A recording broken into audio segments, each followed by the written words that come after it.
Hello everybody, this is Mies on Film. I'm your host today, Alpha, and welcome to an insight into Jordan Belfort, the movie adaptation versus the real life. Now, Jordan Belfort is an American entrepreneur who often dabbled in activities some would describe as unwavering. He was indicted for fraud and money laundering and was arrested and convicted of these crimes. His business on Wall Street, Stratton Oakmont, ended up swindling the market, losing the stock exchange millions of dollars.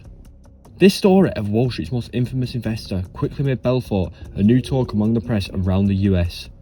After the Wall Street crash in 1929, leaving banks across America in ruin, this new crook being put away was like music to the media's ears.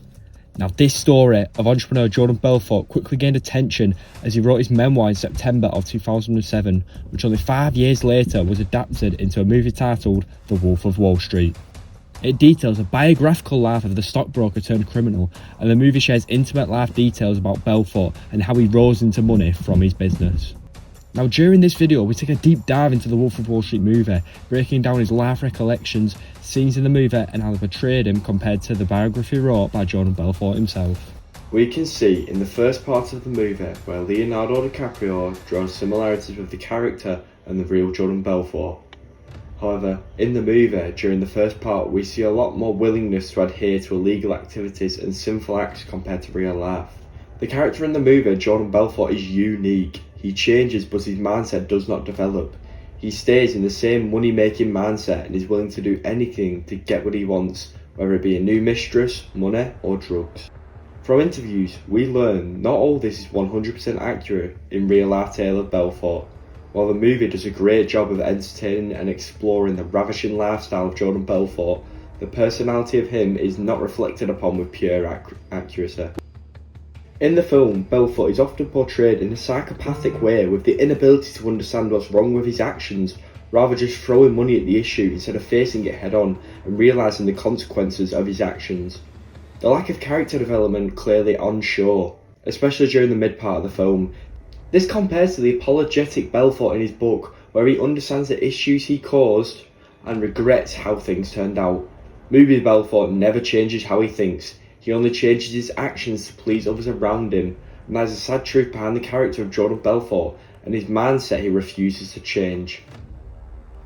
The scene I'll be looking into today to rectify all these past claims on the differences between the two. I'll be looking deeper into the boat scene. This scene shows a shady side of Jordan Belfort's characterisation in the film adaptation compared to the real life version of events. In this scene, we see Jordan Belfort set up a meeting between the FBI agents who are investigating his case and himself. He wants to smooth things over with them and get them off his tracks, which ends up completely tailboarding as he tries to bribe the agents. This causes the FBI to be all over Belfort's case.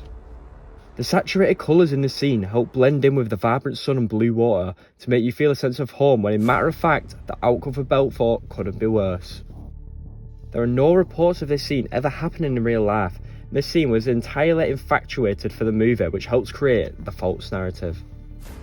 A matter of fact, Jordan Belfort was originally arrested for assaulting his wife Nadine, which led the FBI to be on his traces. This complete switch and change for the movie adaptation helps add drama to the clip, but the lack of factual information leaves a sour taste in your mouth. Overall, this switch further entices the story, and the colour scheme and writings behind the scene makes it a more believable documented scene with camera movements that keep the audience engaged and gripped.